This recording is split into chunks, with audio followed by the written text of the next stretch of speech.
घर की औरत। कहते हैं ना, घर दीवारों से नहीं, उसके अंदर रहने वाले लोगों से बनता है। लेकिन क्या हो जब घर के लोग ऐसे हो?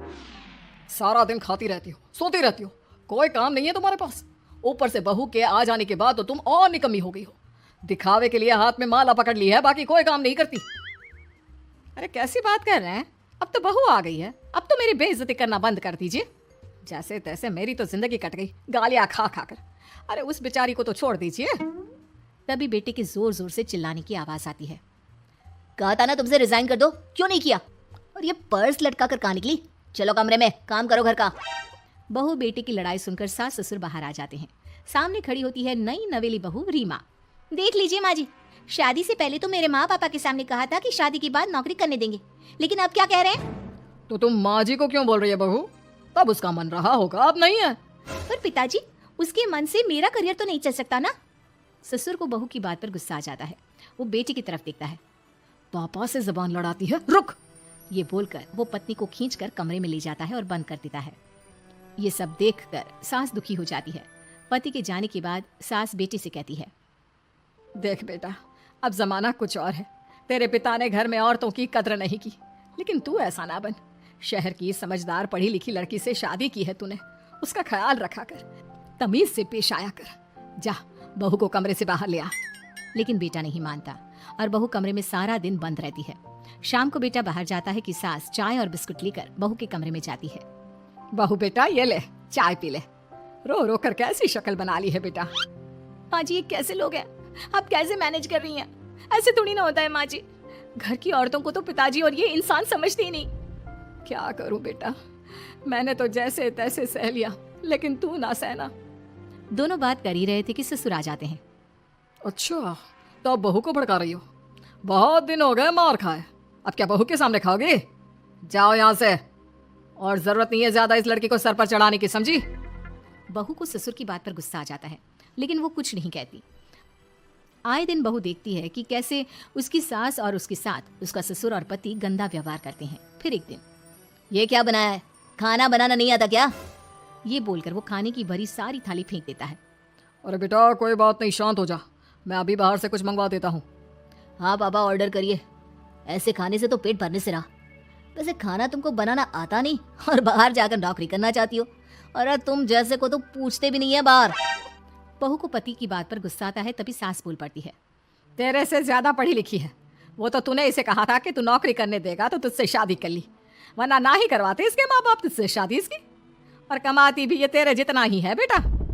बहू हैरान रह जाती है कि जो सास खुद के लिए एक बार भी खड़ी नहीं हुई, वो उसके लिए बेटे को भी भला बुरा सुना रही है।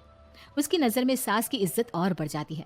वो सास को देखकर ये सब सोच ही रही थी कि उसके कान में एक जोर से चांटे की आवाज आती है। किसको किसको मार पड़ी? वो देख ही रही होती है कि उसकी नजर जमीन पर बैठी सास पर पड़ती है। अभी तो धीरे से मारा, फिर जुबान खोली ना तो ऐसा मारूंगा कि कान के पर्दे फट जाएंगे। सास रो रही थी। बेटा और पति वहां से चले जाते हैं। पिताजी अच्छा किया माँ को जोर का चांटा लगाकर, आगे से जबान खोलने से पहले 4 बार सोचेंगी। बड़ी आई। दोनों हंसते हुए वहां से निकल जाते हैं। बहू सास को उठाती है और पानी देती है।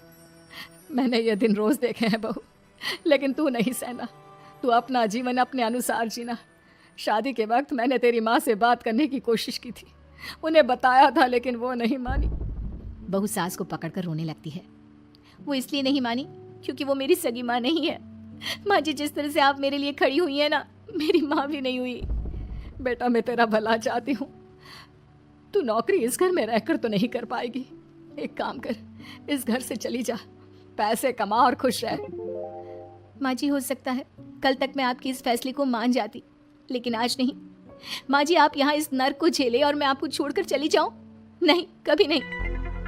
अगले रोज, सुनिए, वो क्या है ना, मुझे कुछ कपड़े और गहनों की जरूरत है, तो जरा पैसे दीजिए ना। अब आप घर के मर्द हो तो पैसे तो आपसे ही मांगूंगी ना। बुरा तो नहीं लग रहा ना आपको? नहीं नहीं, बुरा क्यों लगेगा। ये लो कार्ड, कर लेना शॉपिंग। अगले रोज, बिजली का बिल आया है 10,000 का, भर दीजिएगा। इतना बिल कैसे आ गया? बेटा वो क्या है ना, सारा दिन बहू घर में रहती है तो कमरे में एसी और टीवी चलता रहता है। अब कम से कम बाहर जाए तो 4 पैसे कमा कर लाए। लेकिन हम लोगों को थोड़ी ना औरत की कमाई खानी है, वो तो मर्द ही करता है ना।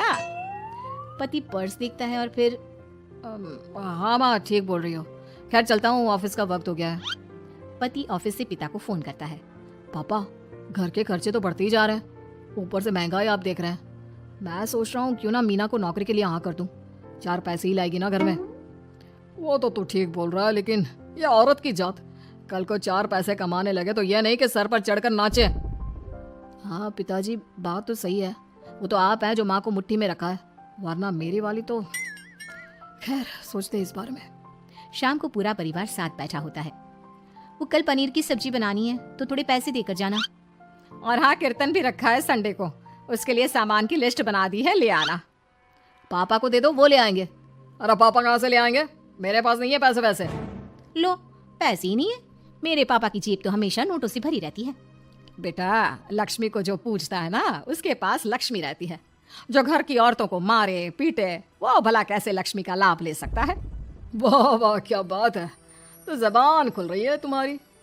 लगता है भूल गई पुरानी मार और डांट। क्या? हाँ माँ जी, शांत हो जाइए। मैं नहीं देख सकती आपको मार खाता, और फिर हो सकता है कि मैं आपको बचाने आऊँ तो ये भी मुझे मारे।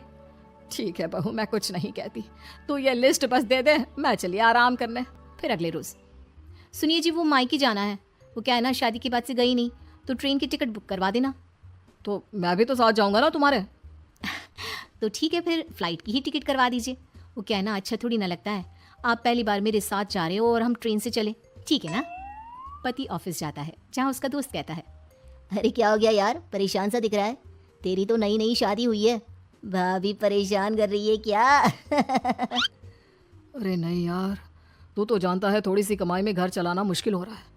तू कैसे मैनेज करता है यार?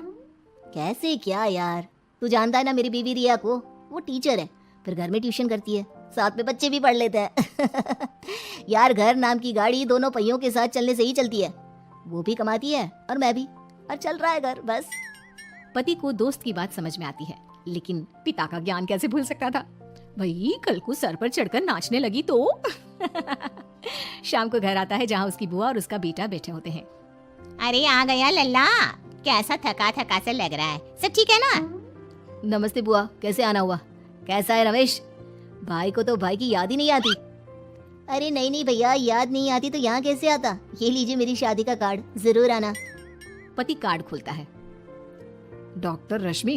अरे वाह, तेरी होने वाली बीवी डॉक्टर है। और क्या भैया, आपकी बीवी इंजीनियर तो मेरी डॉक्टर। तभी वहाँ सास आ जाती है। अरे जब घर में ही बिठाना है बेचारी को, तो काहे का इंजीनियर है, तो काम वाली, घर का काम करती है और आराम। इतनी पढ़ी लिखी लड़की को घर पर क्यों बिठा रखा है? अरे बहू कहीं झोला छाप डिग्री तो नहीं लेकर आई है? पत्नी की बुराई सुनकर पति को गुस्सा आता है। नहीं बुआ, यूनिवर्सिटी टॉपर है मेरी मीना, और हाँ बड़ी कंपनी में काम भी करती है। बस शादी के बाद कुछ महीनों की छुट्टी ली थी, अगले हफ्ते से ऑफिस शुरू हो जाएगा। क्यों मीना? तभी ससुर आ जाते हैं। हाँ लेकिन फिर घर का काम कैसे होगा, और पैसे कमाने लगेगी तो सर पर। पिता की बात पूरी नहीं हुई कि बेटा, सर पर चढ़ने का हक है उसका पापा, पत्नी है वो मेरी, यानी मेरे घर की रानी, और रानियां तो सर का ताज होती है। क्यों मीना?